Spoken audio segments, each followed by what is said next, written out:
Puma Pants says good morning. He's a very happy cat donut this morning. Was wrestling with a couple of different topics today, and I guess I'll go with this one. Uh, Imagine being in heaven, being God and all the angels and all the prayers that they must hear on a daily basis. Trillions and trillions of them, certainly not just from Earth, but all the other places.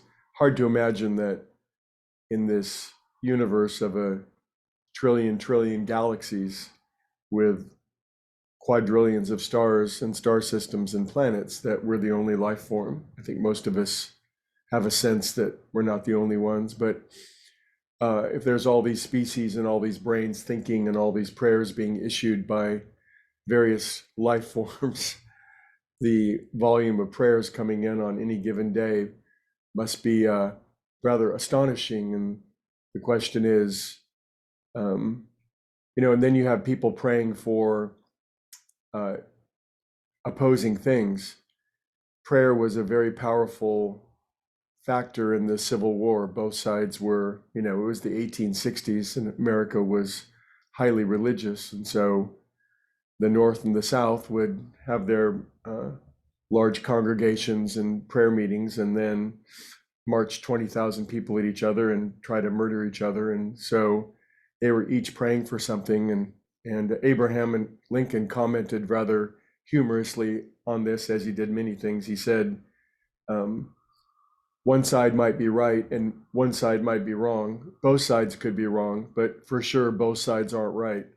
So the question is, with so many competing prayers going on, probably in this modern day, there are people who are praying for things that oppose. How is heaven supposed to reconcile all this? And perhaps more importantly, how do we reconcile our own prayers so that they're the most effective and efficient? It seems to me there's one thing in prayer that we can pray for that's absolutely guaranteed to be efficient, effective, on point, intelligent. There he goes. And that is, when I first heard this, I didn't like it. In my spiritual program, in one of the steps, it said we could pray only for the knowledge of his will for us and the power to carry that out, which immediately made the hair on the back of my neck bristle, because I don't like being told what I can pray for. And knowledge of his will sounds terribly religious to me.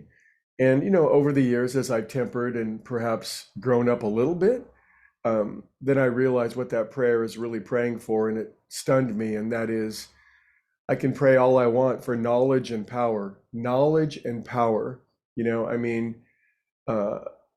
Of course, it's nice to pray for yachts and boats and houses, and God only knows what other things we funny humans might pray for. And it's not to discount that, but when I'm counseled that I can pray specifically without any problem for all the knowledge and power, and that what a valuable thing knowledge. Is there anything more valuable than knowledge and power? That's everything.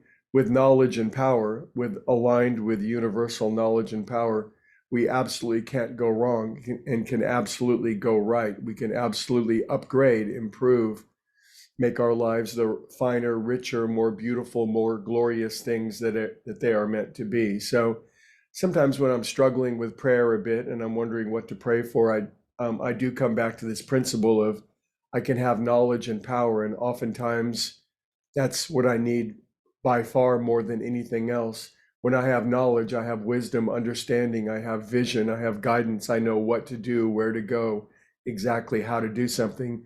And when I have power, I've got the energy, the force, the dynamism, the collaboration, the vitality to do whatever needs to be done. So that's a reminder for me, and I wonder what you think of it, and we'll continue to talk about the topic of prayer this week. And I wish you a beautiful day, and thanks for the good thoughts. And it feels like my voice and chest is healing, and I'll see you all tomorrow. Bye-bye.